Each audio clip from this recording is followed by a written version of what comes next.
The $1,000 sat there like a test from God himself. 10 crisp $100 bills fanned across the white marble table, still warm from the billionaire's wallet. Her hand trembled over the money. Nobody was watching. The security cameras had been broken for 3 weeks.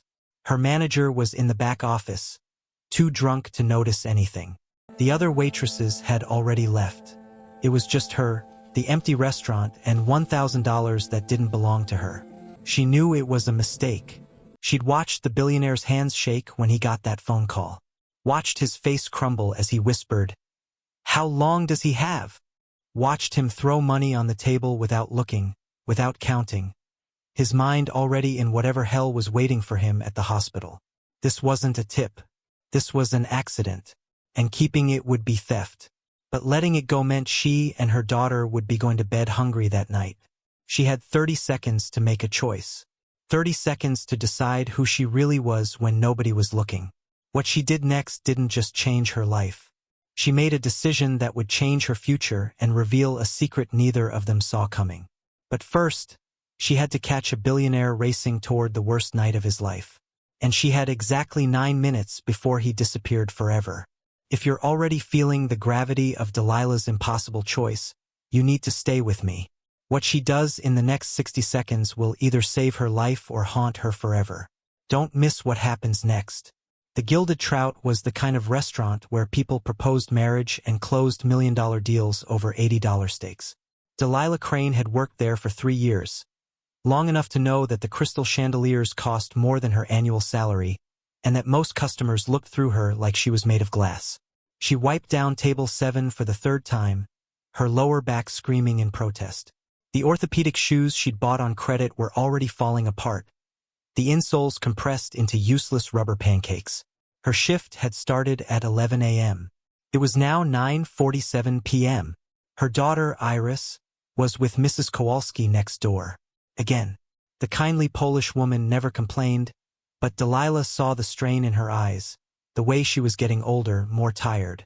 "Table 12, Delilah," snapped Gordon, the floor manager. Gordon was a thin man with a sharp nose and sharper words. He treated the waitstaff like servants in a medieval court, but he kissed up to the wealthy patrons with nauseating enthusiasm. "On it," Delilah said, smoothing her black apron. Table 12 was in the private alcove, the section reserved for VIPs who didn't want to be seen. She grabbed a menu and a water pitcher, her feet protesting each step across the dining room. The man sitting in the alcove made her stop mid-stride. She recognized him immediately. Everyone in Oregon knew Fletcher Kensington. He was a tech billionaire who had revolutionized cloud security and sold his company for an obscene fortune. The business magazines called him the architect. He was 42, handsome in a severe way, with salt and pepper hair and eyes that looked like they could calculate your net worth in seconds. He was also crying, not sobbing, not making a scene, but tears were streaming down his face as he stared at his phone. His jaw clenched so tight the muscles jumped beneath his skin. Delilah hesitated. Rule number 1 of fine dining: never acknowledge a patron's emotional distress. Pretend you see nothing. Deliver the food, collect the payment, disappear. But she was a mother, and she recognized the specific quality of that grief. "Sir," she said softly, approaching the table. "Can I get you anything?" Fletcher Kensington looked up, and for a moment he didn't see her at all. His eyes were somewhere else entirely. Then he blinked, and his expression hardened into something cold and controlled. "Water," he said, his voice rough. "Room temperature. And the Wagyu ribeye, rare. I don't care about the sides." "Of course," Delilah said. She poured the water with steady hands, though her heart was hammering. "I'll put that order in immediately." As she turned to leave, his phone rang again. She heard him answer, heard him say, "I'm at the restaurant. I'll be there in 20 minutes. His voice cracked on the last word. Delilah walked to the kitchen, placed the order, and tried to shake the feeling that something terrible was happening at table 12. The meal came out perfectly. The steak was seared to a gorgeous crust, the interior ruby red. Delilah brought it out with the precision of a surgeon delivering a vital organ. Fletcher Kensington barely looked at it. He cut one piece, chewed mechanically, then pushed the plate away. His phone sat face down on the table. He kept checking his watch. A platinum Patek Philippe that probably cost more than Delilah's aging salon car. "Is everything all right with the meal, sir?" she asked. "It's fine," he said curtly. Then, after a pause, "Actually, can you bring me the check? I need to leave." "Of course." Delilah processed the payment quickly. The meal came to $287. When she brought the bill folder back, Fletcher had already stood up, his phone pressed to his ear. He was speaking in low, urgent tones. "I don't care what the board says, Jeffrey. My son is in the ICU. I'm on my way to the hospital now. Move the meeting. Move everything." His son. Delilah's heart clenched. She set the bill folder down quietly and backed away, giving him privacy. Fletcher hung up, grabbed his coat, and walked toward the exit with long, purposeful strides. Delilah went to clear the table. That's when she saw the money. 10 $100 bills, placed neatly beside the bill folder. For a $287 meal, even a generous tip would have been $50 or $60. $1,000 was absurd. It was a mistake. She looked toward the front entrance. Fletcher was already gone, the glass door still swinging slightly from his exit. Through the window, she saw him climb into a black Bentley. The car pulled away into the rainy Portland night. Delilah stared at the money. Her hand reached for it automatically, habit, muscle memory. Tips belonged to the server, but her fingers stopped an inch from the bills. $1,000. That was Iris's medication for 2 months. That was the electric bill, the water bill, and groceries. That was a reprieve from the suffocating panic that woke her up at 3 a.m. every night.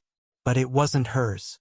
And the look on Fletcher Kensington's face, that wasn't the face of a man leaving a generous tip.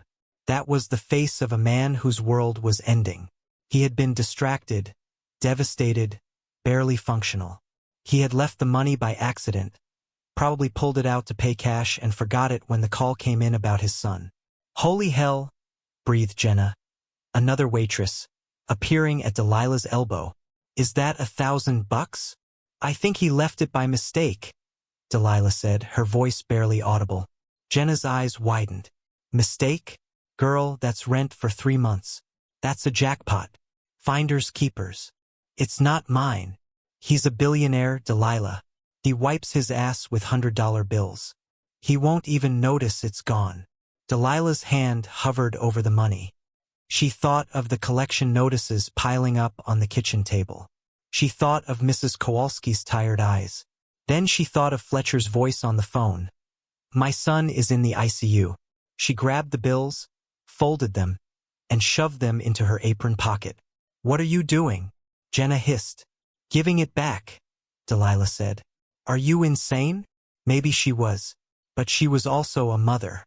And if Iris were in the ICU, Delilah would be losing her mind too. The last thing she'd need was to discover she'd accidentally left $1,000 at a restaurant. "Do you know which hospital?" Delilah asked. Jenna gaped at her. "You're seriously going after him? Do you know which hospital?" Delilah repeated. I think I heard Gordon mention he's connected to Providence Memorial. His family donates to their cancer wing." Delilah untied her apron. Her shift was over anyway. She grabbed her coat and headed for the door. "You're making a huge mistake," Jenna called after her. Maybe, but it was the right mistake to make. This is the moment that changed everything. Delilah just chose honesty over survival, and she has no idea what's waiting for her.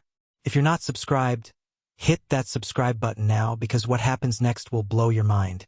Providence Memorial Hospital rose like a fortress of glass and steel against the night sky. Delilah's beat-up Honda Civic coughed asthmatically as she pulled into the visitor parking lot. Rain drummed against the windshield, blurring the lights into watercolor smears. She clutched the envelope containing the $1,000. She had stopped at a gas station to put the bills inside, sealing it with shaking hands. Her logical brain screamed at her the entire drive.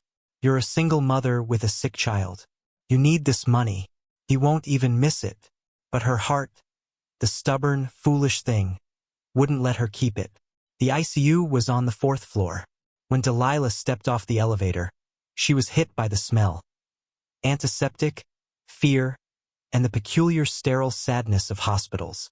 A nurse's station sat like an island in the center of a hallway lined with rooms. Most had their curtains drawn. "Can I help you?" asked a nurse with kind eyes and exhausted posture. "I'm looking for Fletcher Kensington," Delilah said. "I have something of his. I need to return it." The nurse's expression shifted to something guarded. "Are you family?" "No, he was at my restaurant earlier. He left something behind. It's important." The nurse studied her for a long moment. "Mr. Kensington is with his son. I can't disturb them right now. The situation is very delicate." "I understand," Delilah said. "But this really is important. Could you at least let him know I'm here? My name is Delilah Crane. I'm from the Gilded Trout."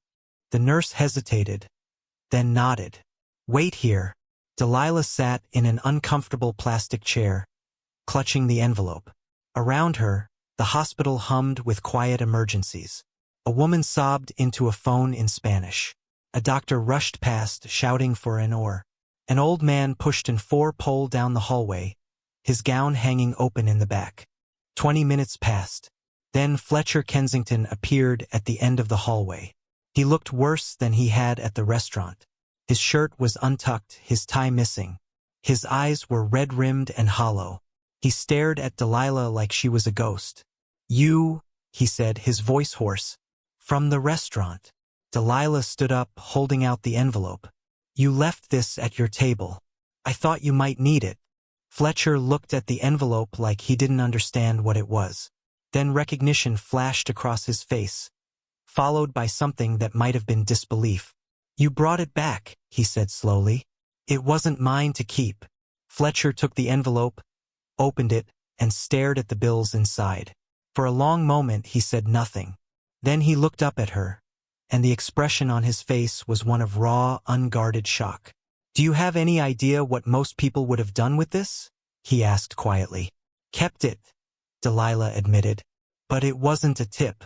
You were distracted. You made a mistake." "My son," Fletcher said, and his voice broke. "He was in a car accident. Head trauma. They're saying the next 48 hours are critical." Delilah's eyes filled with tears. "I'm so sorry." Fletcher stared at her. "You have a child. I can tell. A daughter, Iris. She's 7. And you still came here," he said, something like wonder in his voice, "in the middle of the night, to return money that could have—" He stopped, shaking his head. "What's wrong with your daughter?" Delilah blinked at the sudden question. "She has leukemia. She's in treatment. The doctors say she's responding well, but—" She stopped, not wanting to burden this man with her problems. Not now. Not when his son was fighting for his life. Fletcher looked down at the envelope in his hands. Then he looked back at Delilah, and something shifted in his expression, something fundamental and irrevocable. "Come with me," he said. "What?" "Come with me, please." Before Delilah could protest, Fletcher turned and walked down the hallway. After a moment's hesitation, she followed. He led her to a small family waiting room, empty except for a coffee machine that sputtered sadly in the corner. Fletcher sank into a chair and buried his face in his hands. "His name is Owen," he said, his voice muffled. "He's 16. He's brilliant and stubborn, and he wants to be an architect. Real buildings, not software. We had a fight this morning about his curfew. I told him he was being irresponsible. He stormed out, took his motorcycle, and now—" He couldn't finish. Delilah sat down across from him. "It's not your fault, isn't it?"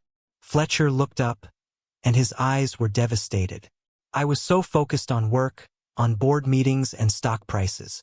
I missed his soccer games. I missed his school plays. I was building an empire and losing my son. And now I might never get the chance to tell him I'm sorry." Delilah leaned forward. "Then you tell him, right now. Whether he can hear you or not, you tell him." Fletcher stared at her. "You don't understand. The doctors say—" "I don't care what the doctors say," Delilah interrupted. My daughter flatlined during her second round of chemo. They told me to prepare for the worst. But I sat next to her bed and I talked to her for 6 hours straight. I told her about every birthday party we'd have, every Christmas morning, every first day of school. I made her promises. And she came back. Fletcher's expression crumbled. I don't know if I'm strong enough. You are, Delilah said firmly, because you're his father. And that's what fathers do. They fight, even when it seems impossible. Fletcher looked at her for a long moment, and something passed between them. A recognition, a shared understanding of what it meant to love someone so much that their pain became your own. Thank you, he whispered, for bringing back the money, for coming here, he gestured helplessly, for being human in a world where most people aren't. Delilah stood up. Go be with your son, Mr. Kensington. Fletcher, he said. My name is Fletcher. Go be with Owen, Fletcher. He nodded, standing. Then, impulsively, he grabbed the envelope and thrust it toward her. Keep it, please. You came all this way. Your daughter. No, Delilah said gently but firmly. I didn't come here for money. I came here because it was the right thing to do. Fletcher stared at her, and in his eyes was something like awe. Then he did something unexpected. He pulled out his phone, typed rapidly, and showed her the screen. That's my personal number, he said. If you ever need anything at all, you call me. I mean it. Delilah looked at the number, then at Fletcher's face. She nodded slowly. Okay. Promise me, Fletcher said urgently. Promise me you'll call if you need help. I promise. Fletcher nodded, slipping his phone back into his pocket. Then he walked toward the ICU, his steps heavy but determined. Delilah stood alone in the waiting room, her hands empty, her heart full of something she couldn't quite name. She left the hospital and drove home through the rain, second-guessing herself with every mile. She had just walked away from $1,000. $1,000 that could have changed everything. But when she got home and climbed into bed next to Iris, feeling her daughter's steady breathing against her chest, she knew she had made the right choice. Some things were more valuable than money. You might think Delilah just threw away her only lifeline. But stay with me, because the universe is about to reward her sacrifice in a way she never saw coming. You won't Fletcher's next actions. 3 days later, Delilah was halfway through her evening shift when Gordon approached her, his expression sour. There's a man here to see you, he said, as if the very idea offended him. To see me? Delilah frowned. Who? Says his name is Fletcher Kensington. He insists on speaking with you immediately. I tried to tell him you were working, but apparently billionaires don't take no for an answer. Delilah's heart lurched. She put down the tray of drinks she'd been carrying and walked toward the entrance. Fletcher stood near the hostess stand, looking completely out of place in his three-piece suit. But his face was transformed. The haunted look was gone, replaced by something that looked almost like joy. Owen woke up, he said the moment he saw her. This morning. He's awake. He's talking. The doctors say he's going to make a full recovery. Delilah's hand flew to her mouth. Oh my God. That's wonderful. I told him about you, Fletcher continued, his words tumbling out in a rush. About what you did. About how you brought back the money. He said. Fletcher's voice caught. He said it was the most decent thing he'd ever heard. He wants to meet you. He does. We both do. Properly, I mean. Not in a hospital waiting room at midnight. Fletcher glanced around the restaurant, at Gordon hovering disapprovingly nearby, at the wealthy patrons pretending not to stare. Can you take a break, please? I need to talk to you. Delilah looked at Gordon. Can I? 5 minutes, Gordon snapped. And not a second more. They walked outside into the cool evening air. The sun was setting, painting the Portland skyline in shades of orange and pink. I've been thinking about you constantly, Fletcher said. About what you did. Most people would have kept that money. Hell, most people would have been justified in keeping it. You're a single mother with a sick child.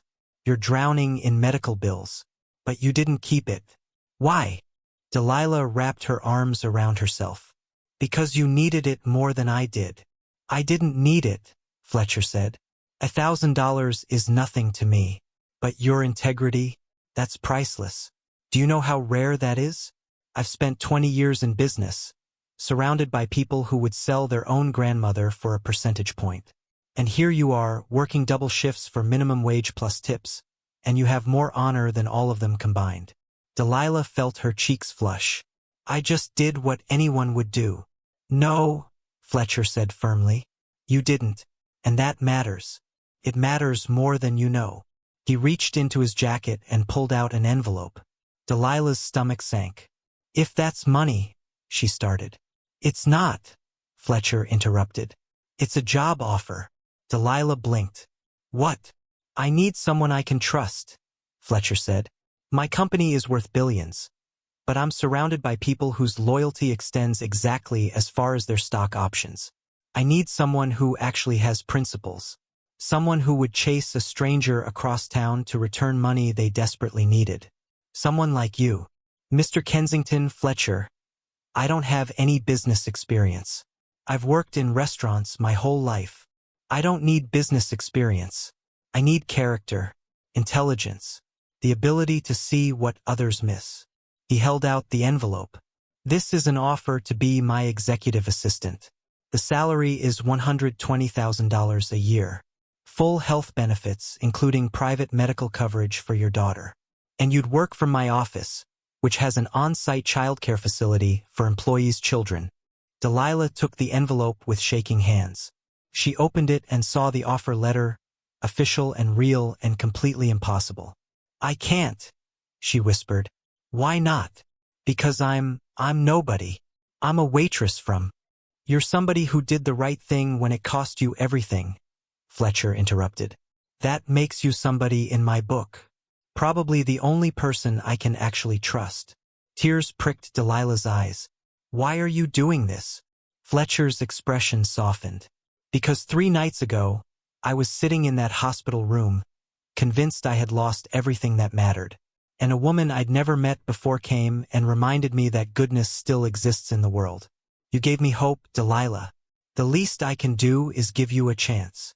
Delilah looked down at the letter. $120,000.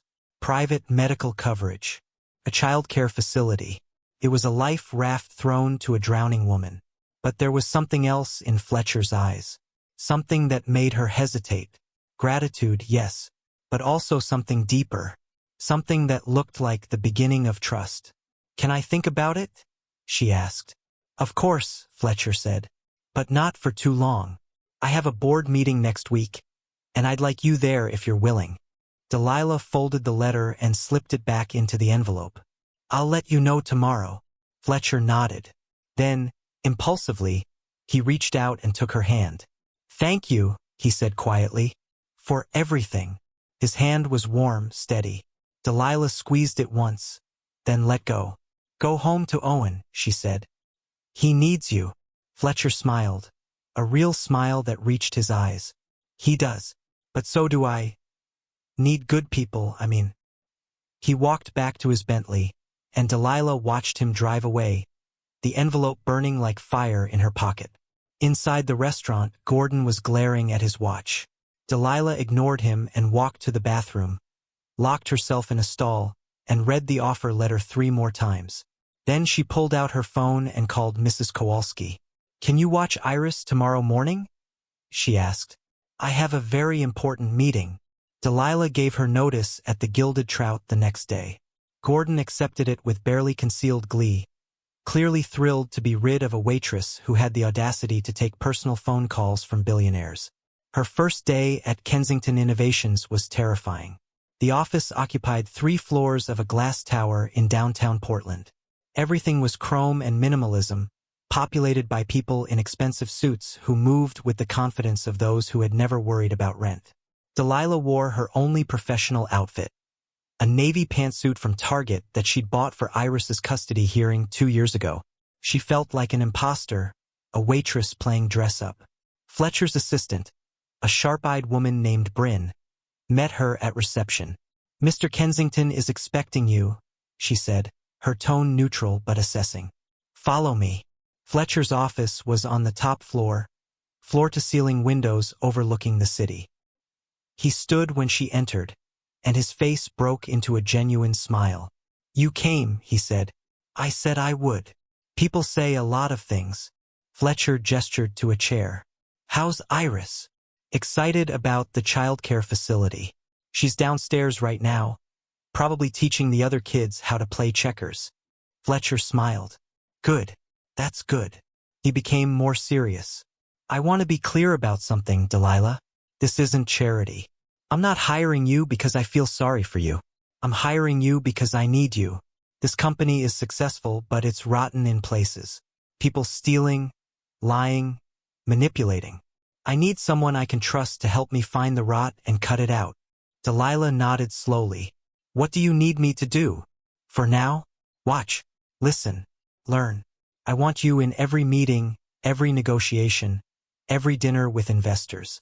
I want you to observe the way people interact when they think no one important is watching. You spent years as a waitress. You know how to be invisible. That's a skill most executives never develop. You want me to spy, Delilah said. I want you to notice, Fletcher corrected. There's a difference. I'm not asking you to sabotage anyone. I'm asking you to help me see the truth. Delilah thought about it. Then she nodded. Okay, I can do that. Fletcher's shoulders relaxed slightly. Good. Now let's start with the basics. Bryn will get you set up with a computer email security badge. This week is mostly orientation. Next week, the real work begins. The real work began with a board meeting. Delilah sat in a corner of the conference room, a notebook in her lap, trying to look like she belonged. Around the massive table sat 12 people. Executives, investors, board members, all of them polished and powerful. Fletcher sat at the head, his expression unreadable. Let's begin, he said. First item, the Q3 projections. Malcolm, you're up. A heavy-set man with a red face stood and clicked through a presentation. Numbers, graphs, projections. Delilah's head spun trying to follow it all. But she noticed something else. When Malcolm presented the revenue figures, he avoided eye contact with Fletcher. His hand shook slightly as he advanced the slides. And the woman sitting across from him, a severe-looking executive named Vivian, smirked every time Malcolm stumbled over his words. After the meeting, Fletcher pulled Delilah aside. What did you see? Malcolm is nervous. More nervous than the numbers warrant. And Vivian enjoyed watching him struggle. Fletcher's eyes sharpened. Good. What else? The projections don't match the quarterly report you showed me yesterday. Malcolm's numbers are inflated by about 12%. Fletcher went very still. Are you sure? I'm good with numbers, Delilah said quietly. It's how I survived as a single mom. Every penny counted. Malcolm's hiding something. Fletcher stared at her. Then he pulled out his phone and made a call. Get me the raw data for Q3. Everything. I want it on my desk in an hour. 2 hours later, Fletcher called Delilah back to his office. His expression was grim. You were right. Malcolm's been cooking the books. Small adjustments spread across multiple divisions. Enough to make his performance look better than it is. He's been doing it for months. Why? Delilah asked. His contract comes up for renewal next month. Higher projections mean a bigger bonus. He was willing to lie to the board for personal gain. Fletcher's jaw clenched. He's fired. Effective immediately.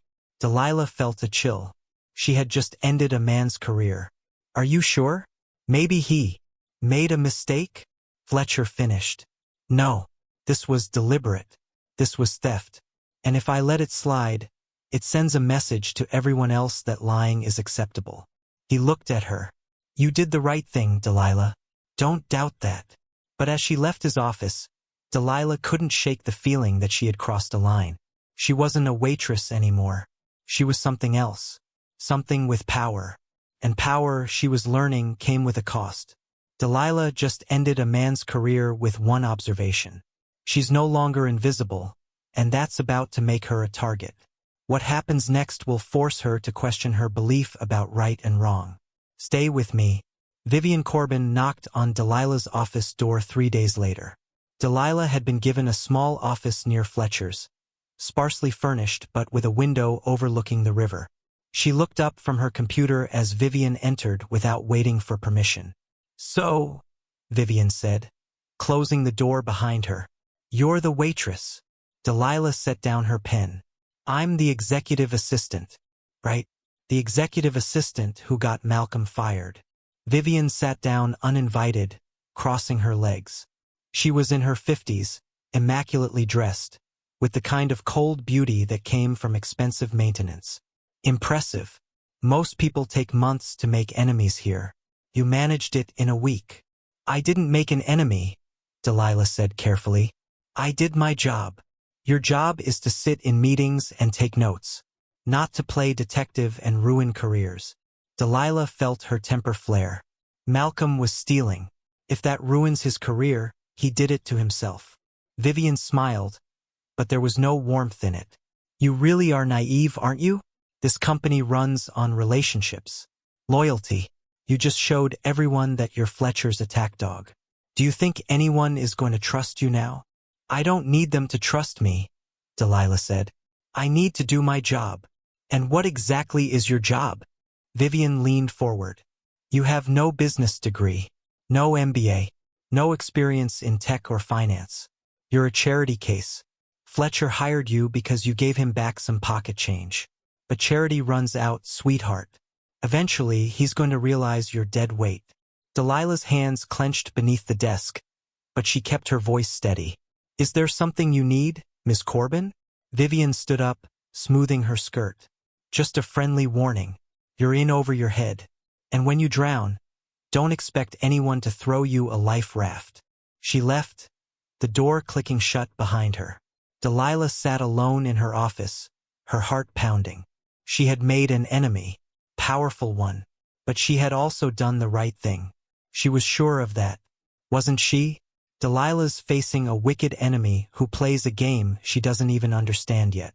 If you think this story is intense now, wait until you see what Vivian has planned. Make sure you're subscribed, because what unfolds next will leave you speechless. That evening, Fletcher asked her to stay late. They ordered Thai food and ate it in his office, the city lights glittering below them. "Vivian came to see you," Fletcher said. It wasn't a question. "How did you know?" "Because I know Vivian. She's ambitious and ruthless, and she sees you as a threat." "A threat? I'm nobody. You're somebody who exposed Malcolm. And Vivian was Malcolm's mentor. You made her look bad by association." Fletcher set down his chopsticks. "I'm sorry. I should have warned you. Office politics are brutal."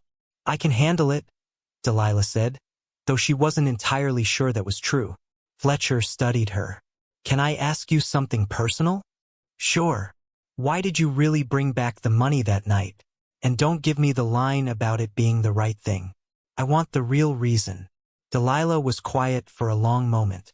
Then she said, "Because I know what it's like to be desperate, to feel like the world is ending and there's nothing you can do to stop it. When Iris got sick, I felt so helpless, and I saw that same helplessness in your face at the restaurant.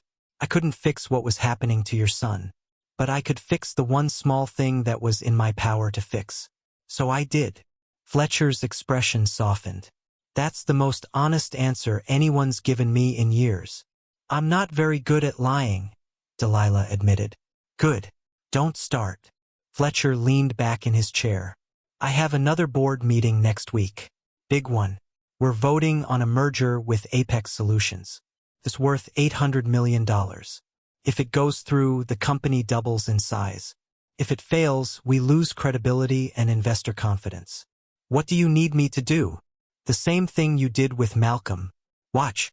Listen. Tell me what you see." Delilah nodded. "Okay. And Delilah?"